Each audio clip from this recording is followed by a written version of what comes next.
Hola chicos, ¿cómo les va? Muy buenas tardes a todos nuevamente. Vamos a retomar lo que había quedado pendiente en relación a la clase de medidas de tratamiento y prevención. Antes que nada quería pedirles disculpas porque a la primera grabación van a darse cuenta al final que está cortada. Me encontré obligado a cortarla porque debido al tamaño no me dejaba subirla a YouTube y luego al área virtual.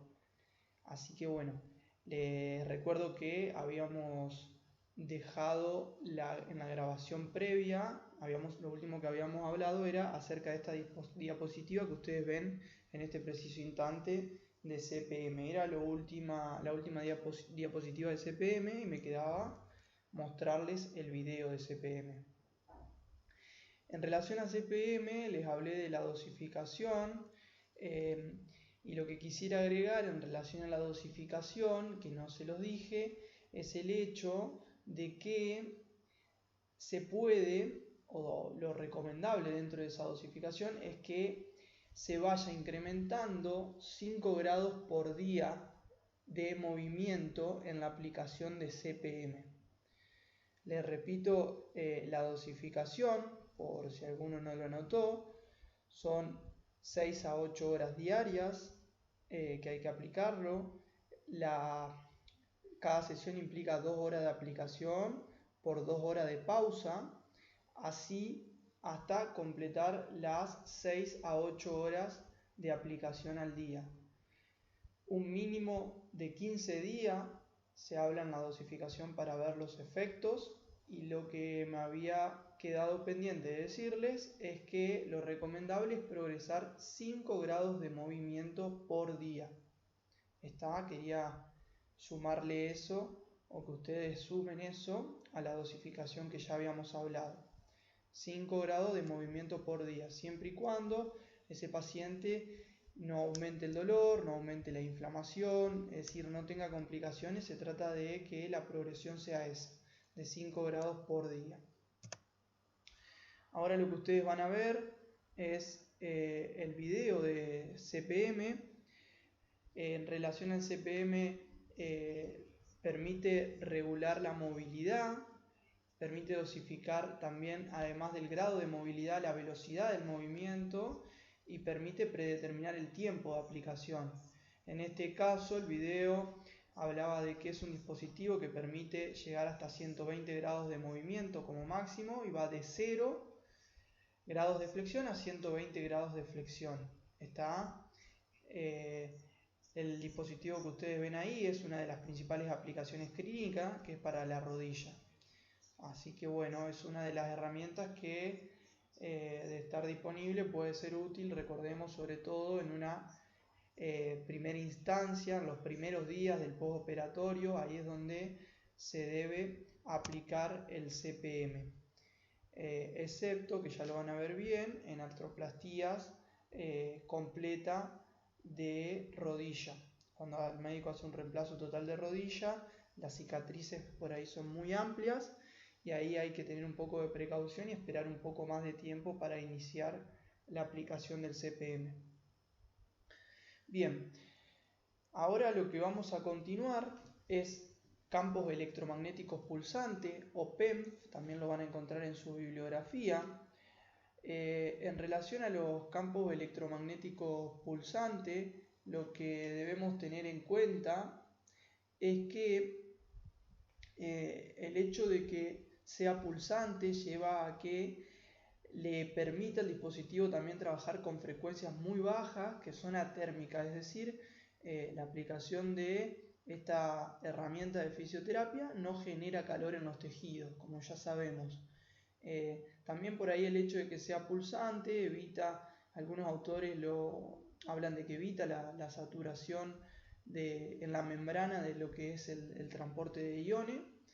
Y bueno, quienes defienden esta herramienta terapéutica lo explican desde el punto de vista de que al ser pulsante se buscaría generar una especie de estímulo mecánico a nivel celular, buscando influenciar ese mecanismo de mecanotransducción que ya han dado con José en la primera clase.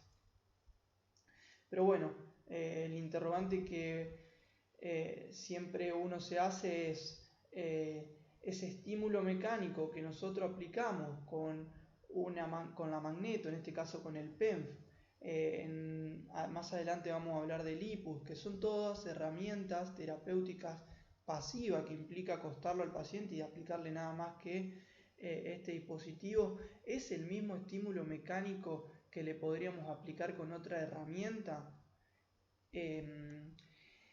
Esta herramienta aplica el estímulo mecánico que realmente después ese tejido lesionado necesita para desempeñarse en actividades de la vida diaria o en actividades laborales o deportivas.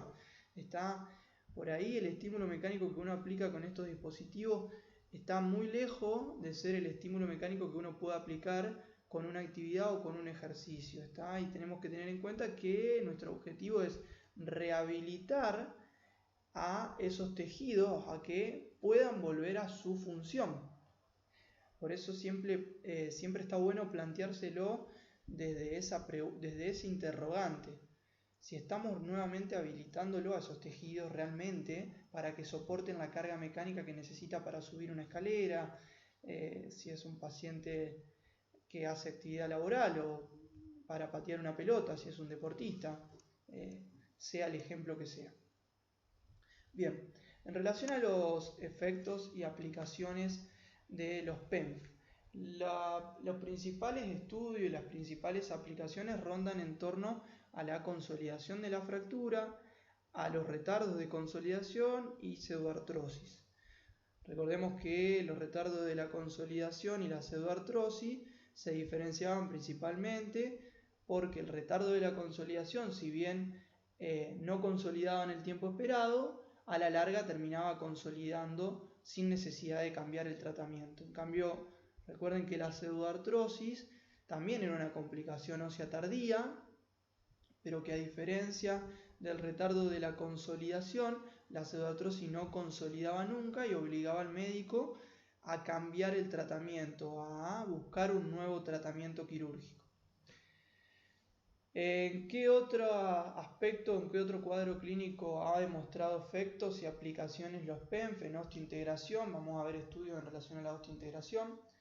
En relación también al efecto condroprotector vamos a ver estudios, pero tenemos que tener en cuenta que a nivel de este efecto condroprotector, cuando habla de condroprotector habla de los condrocitos del cartílago. Van a ver que los estudios están aún en fase experimental, son estudios diseñados más que nada en animales. En relación al efecto antiinflamatorio a nivel articular, también andan algunos estudios, a la modulación del dolor postquirúrgico, cicatrización en úlceras por decúbito y otras lesiones cutáneas. Y también anda estudio en relación a la regeneración neural. Bien, fíjense esta primera conclusión de los dos estudios que tienen citados aquí abajo. Esta primera conclusión nos dice lo siguiente: los PENF inducen la diferenciación osteogénica y la proliferación de células STEM de la médula ósea y estimulan el proceso de mineralización. Podríamos decir que es un efecto positivo. Recuerden que el principal factor que se encargaba de diferenciar esas células osteogénicas o células mesenquimales o mal llamadas células madres hacia los osteoblastos era la proteína morfogenética ósea. ¿Está? Entonces parece ser que los PENF buscan actuar ahí, sobre esa proteína para estimular la diferenciación de células osteogénicas o células mesenquimales hacia osteoblastos. Y también se ha visto que estimula el proceso de mineralización. El tema es que si leemos aquí abajo en los estudios, fíjense que dice estimulación de la diferenciación osteogénica en células osteoprogenitoras humanas mediante campo electromagnético pulsado, pero dice estudios in vitro, en un estudio in vitro. ¿Qué quiere decir eso? In vitro ya les he hablado, no se lo he dicho con esta palabra, pero in vitro es cuando se hace un estudio en células que se extraen del organismo, es decir, el estudio no es llevado a cabo en un organismo vivo, se extraen células, se aplica en este caso el PEM sobre esas células extraídas o sobre ese tejido extraído y se ve qué efecto tiene el PEM aplicándolo directamente sobre ese tejido. Que bueno, no es lo mismo que aplicarlo en un estudio en vivo. In vivo es lo contrario a in vitro. In vivo sería cuando el estudio realmente se hace en un organismo vivo. Se evalúa qué pasa con los tejidos en un paciente, en un organismo vivo. Entonces hay que también tener en cuenta eso. Hasta acá estos efectos, si nos guiamos por este estudio, no es transferible realmente a la práctica clínica nuestra. Nosotros no trabajamos a nivel in vitro. Y con este otro estudio que ustedes ven acá abajo, también lo que se hizo en ese estudio que ustedes ven acá abajo, se extrajeron células madres mesenquimales de la médula ósea, y bueno, esas células madres mesenquimales de la médula ósea se aislaron en un cultivo y evaluaban qué pasaba con estas células al aplicarle PEM. Bueno, más o menos comentarle de qué se trataban los estudios y llegaron a esa conclusión, que si bien, repito, parece ser una conclusión bastante prometedora, todavía estamos hablando de estudios experimentales, perdón, de estudios in vitro, es decir, aplicados en células que se extraen del organismo vivo y se terminan aplicando afuera de ese organismo vivo a los dispositivos para evaluar el efecto. Bien, en relación a acá sí, ya estamos hablando de estudios experimentales, que son, en este caso, perdón, estudios clínicos en pacientes, que nos dice lo siguiente. 57 pacientes con pseudoartrosis de tibia fueron tratados mediante endoclavado intramedular. 22 pacientes recibieron PEM domiciliario a la noche durante 5 a 6 meses, 8 horas por día. Fíjense, presten atención a la dosificación que utilizan estos dispositivos o estas herramientas de fisioterapia en los estudios. Repito, PEM lo aplicaron de manera domiciliaria. Los pacientes lo utilizaban a la noche, 8 horas por día, durante 5 a 6 meses. Y se lo comparó con un grupo control, el cual solo recibió el endoclavado intramedular sin la aplicación de PEM. El 91% de las pseudoartrosis tratadas con PEM consolidaron correctamente. La relación entre consolidación y uso de PEM y entre tiempo de consolidación y uso de PEM fue clínicamente relevante. Si se usaba PEM había una mayor incidencia de consolide y si aquellos que usaron PEM demoraban menos tiempo en consolidar. ¿Qué más nos dice el tercer ítem? Que los PEM constituyen un mecanismo natural, no invasivo, libre de complicaciones para el tratamiento de las pseudoartrosis de tibia. Lo que tenemos que por ahí tener en cuenta acá, que de los 22 pacientes que recibieron PEM, chicos, solo hubo dos pacientes de esos 22 que no han consolidado. Y de los 35 pacientes que no han recibido PEM, 22 de esos 35 pacientes, por más que no recibieron PEM, igual consolidaron, lo cual nos está queriendo decir de que si nosotros no aplicamos PEM, no es que el paciente no va a consolidar. La consolidación depende de factores múltiples, no solo de que apliquemos o no ese PEM o ese campo electromagnético pulsante. Y si lo vamos a utilizar, porque estos estudios nos lo demuestran que acelera un poco lo que es el tiempo de consolidación o asegura un poco más de que la consolidación se dé, fíjense la dosificación con la cual hay que utilizarla y la forma Se usa los PENF en otros países en donde se llevan a cabo estos estudios de manera domiciliaria durante 5 a 6 meses, 8 horas por día. Es algo totalmente intransferible a la práctica clínica.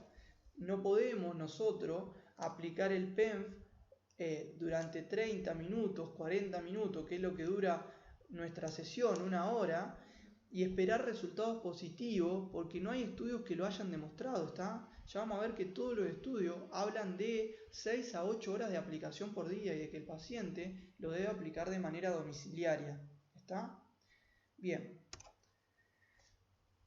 En relación a la pseudoartrosis y osteointegración, ¿qué efecto se vio cuando se aplicaba PENF en estos cuadros? Nos dice que la aplicación de PENF 72 minitesla, 50 Hz, que es la dosificación que usaron, 2 veces al día durante 30 minutos, aceleró la consolidación ósea y la formación de hueso perimplante en osteotomías de tibia realizadas en rata en comparación con el tratamiento placebo. Si bien acá los tiempos de aplicación son mucho menos, de todas maneras estamos hablando de un estudio experimental.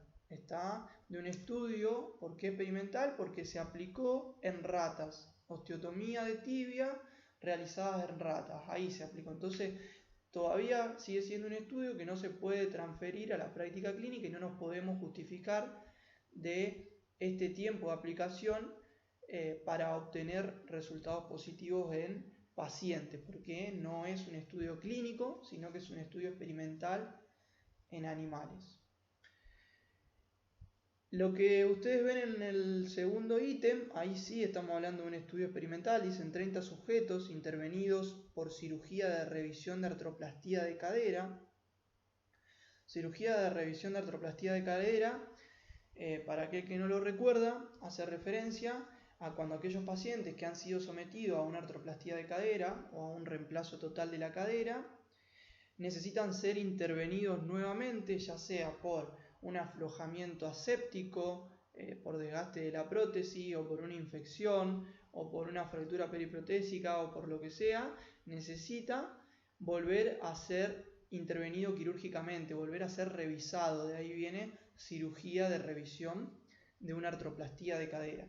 Bueno, en esos pacientes que necesitaban ser nuevamente revisados por su artroplastía de cadera, lo que se estudió fue la aplicación de PENF con la dosificación de 6 horas al día durante 90 días y se vio que favoreció tanto la recuperación clínica como la restauración del stock óseo. Eso se evaluó mediante rayos X en comparación con otro grupo al cual se le aplicó PENF placebo. PENF placebo, creo que en la primera grabación ya les comenté, cuando hablamos de una aplicación de un dispositivo para evaluar el placebo, lo que hacen es colocarle el PENF, pero no le encienden el dispositivo o no le hacen llegar la dosificación adecuada. En este caso le colocaban el PENF y no encendían el dispositivo. Eso se compara con el resto de los integrantes del estudio, a los cuales sí realmente le aplicaron el PENF y le encendieron el dispositivo.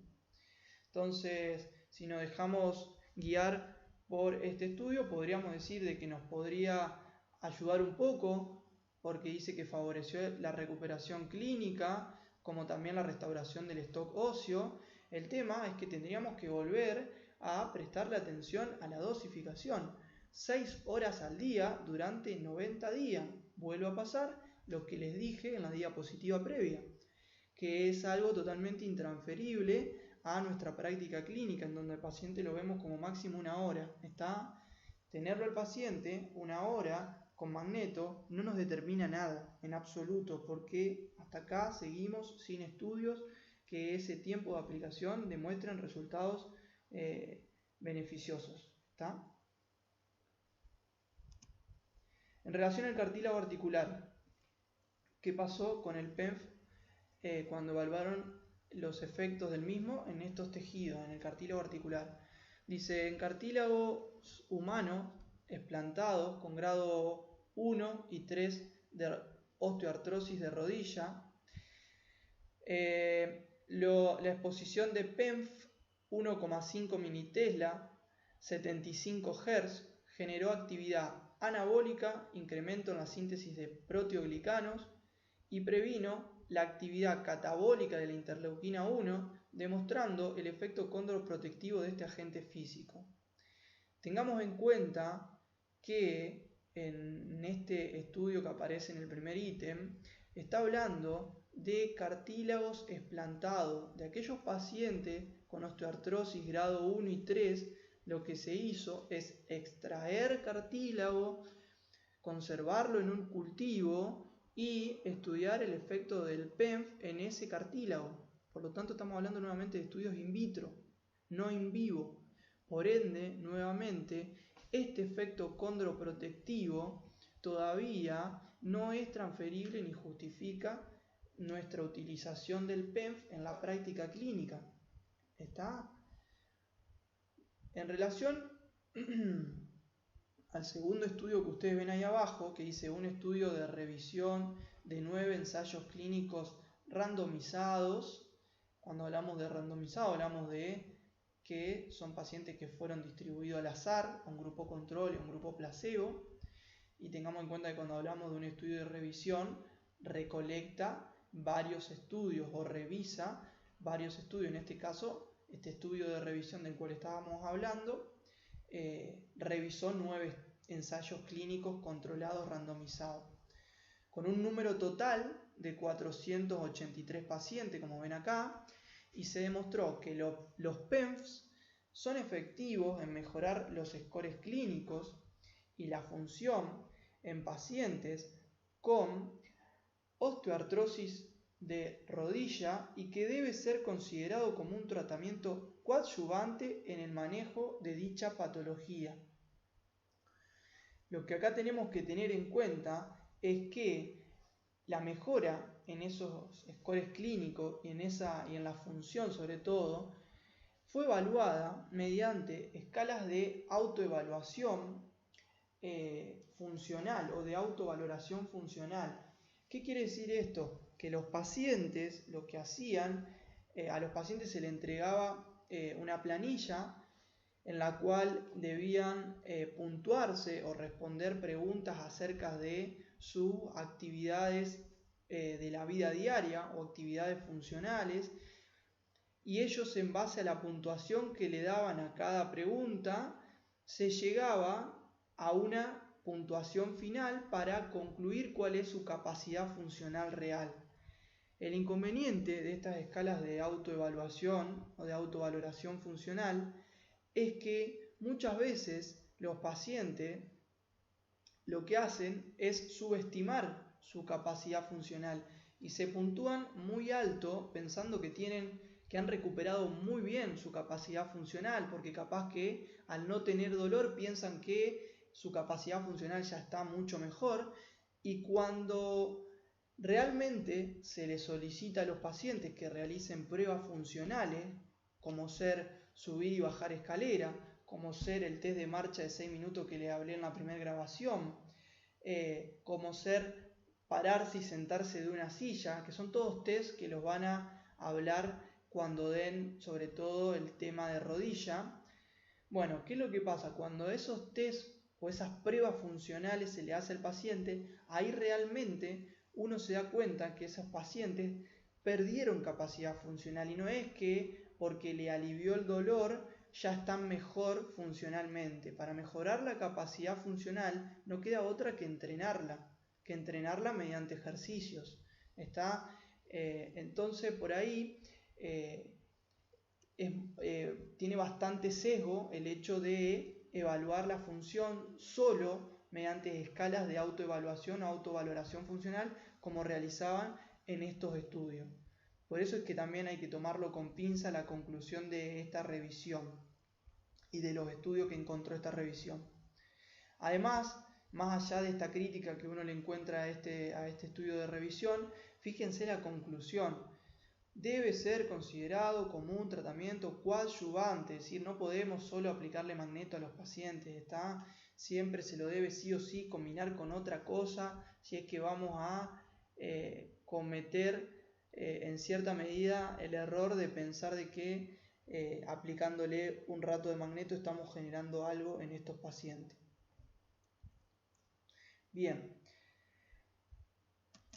en relación a los efectos sobre la cicatrización cutánea, ¿qué nos dicen los estudios? En este primer estudio también es un estudio experimental que dice que en ratas diabéticas la exposición a PENF 20 Hz, 4 milisegundos, 8 militesla, mejoró la cicatrización en términos de tasa y tiempo de cicatrización y fuerza tensil de la cicatriz en comparación con los PENF placebos y los controles. Bien, este estudio mucho no voy a detallar, ya que estamos hablando otra vez de un estudio experimental en animales, por ende no justifica tampoco nuestra aplicación de PENF a nivel de la cicatrización cutánea.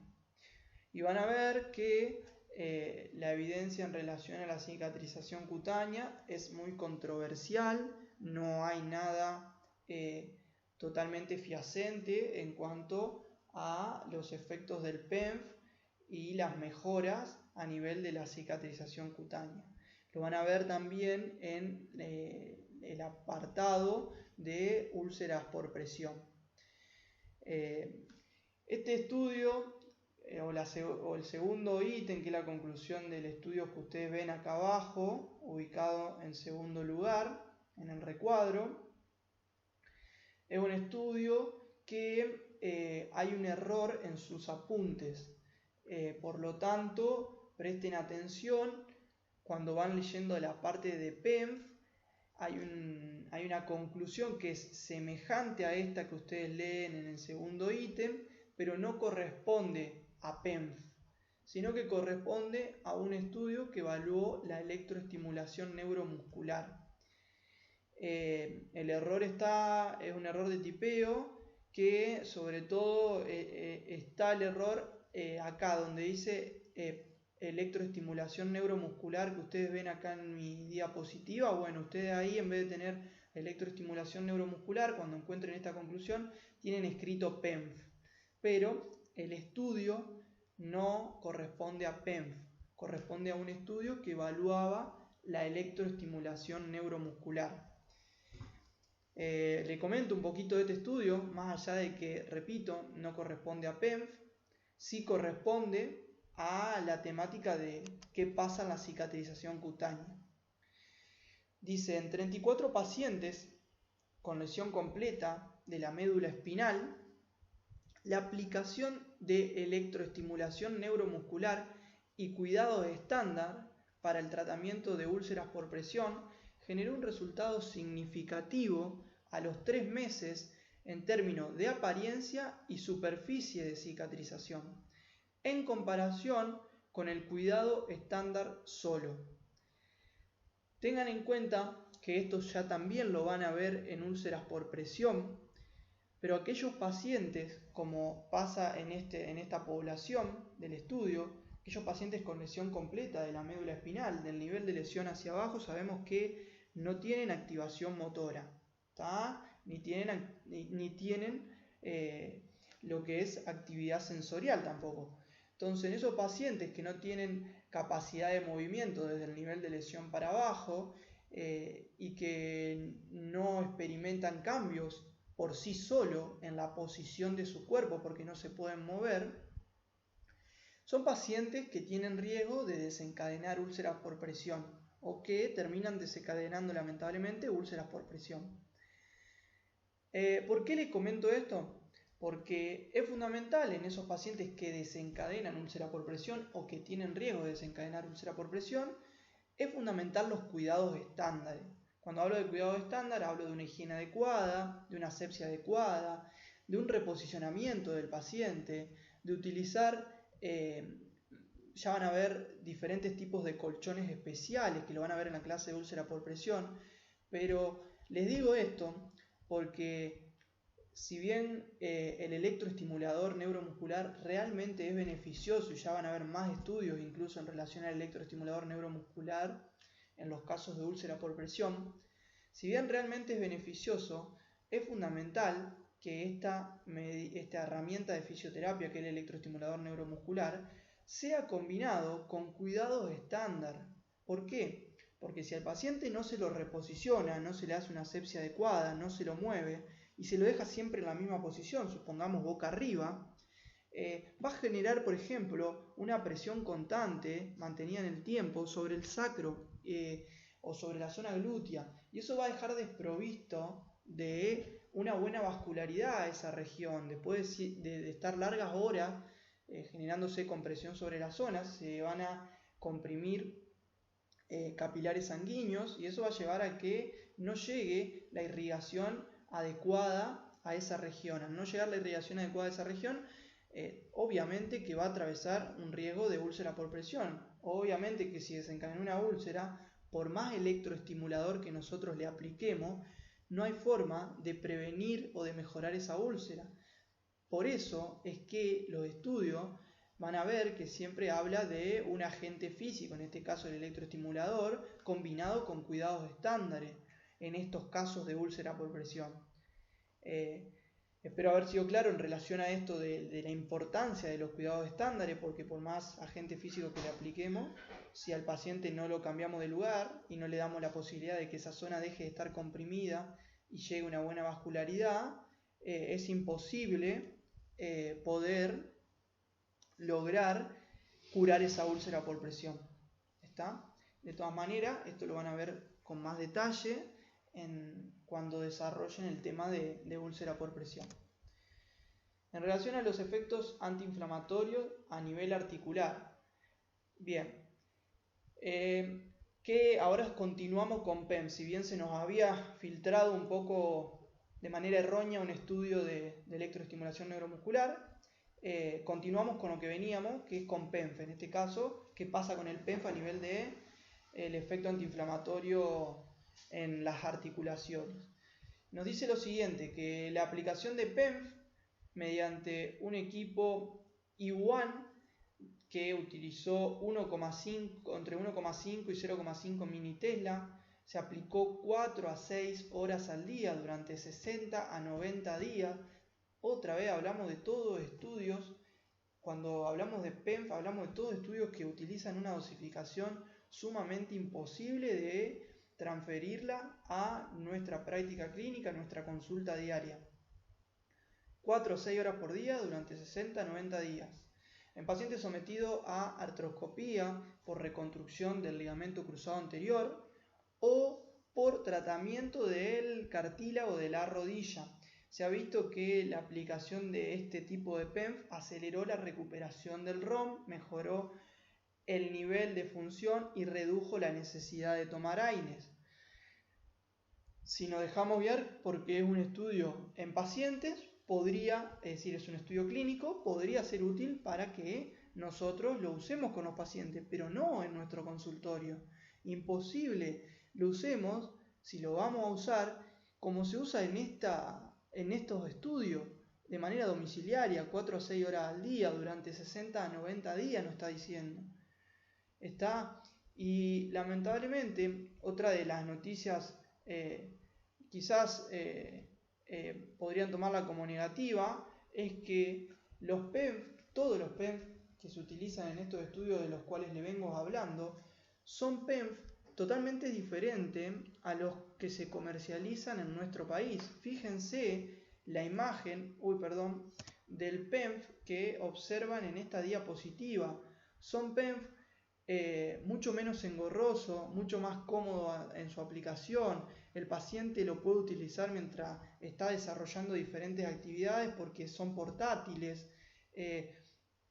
Por ende, lamentablemente, que la dosificación que hay que usar es imposible usarla en consultorio. Lamentablemente para todos, a mí me ha pasado lo mismo cuando uno va revisando la literatura y va dándose cuenta de que muchas veces hemos aprendido diferentes herramientas sin revisar los estudios científicos y sin revisar si realmente esos estudios científicos muestran que esa herramienta es útil como nosotros la aplicamos y la usamos.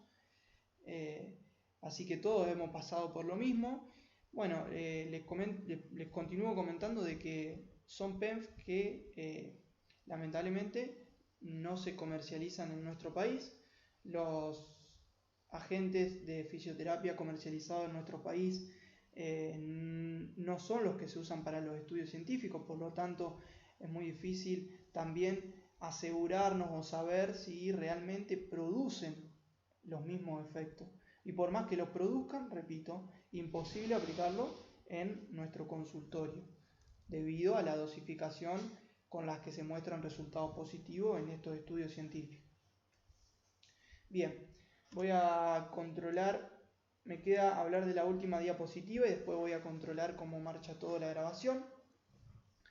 En relación al dolor postoperatorio y crónico, dice que en 42 pacientes que cursaron el postoperatorio de cirugía de agrandamiento de busto, la aplicación de PENF disminuyó 3 veces el nivel de dolor medido con la VAS y la ingesta de analgésico durante la primera semana.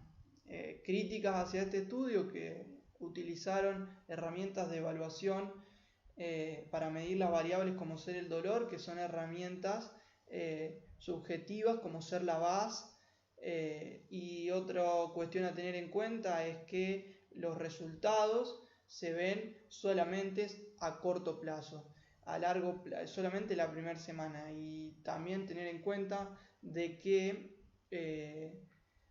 nuevamente pasa lo mismo, son dispositivos diferentes a los comercializados en Argentina y el tiempo de aplicación es sumamente larga. Y lo otro también a tener en cuenta es replantearse esto de que si una herramienta terapéutica realmente es válida para tantos cuadros clínicos, incluso para estos casos de agrandamiento de busto o estos casos de cirugías de mama. Nada, la imagen no corresponde en absoluto a lo que sería el estudio, pero bueno, a manera un poco ilustrativa mostrarle esto de los PENF en relación a la gran cantidad de cuadros clínicos que buscan evaluar los efectos o que buscan utilizarlos. Así que, en conclusión, a replantear nuestra práctica clínica en relación a la utilización de esta herramienta de fisioterapia, que repito, la idea no es ni autorizar ni desautorizar su uso, simplemente la idea es mostrarle la evidencia y ustedes decidirán qué hacer con esta herramienta en su práctica clínica, o si utilizar ese tiempo de sesión, ese tiempo de rehabilitación, usar otra herramienta que realmente sea más útil y haya demostrado evidencia fehaciente con beneficios realmente positivos para el cuadro clínico que les toque. Controlo un poco cómo marcha la grabación.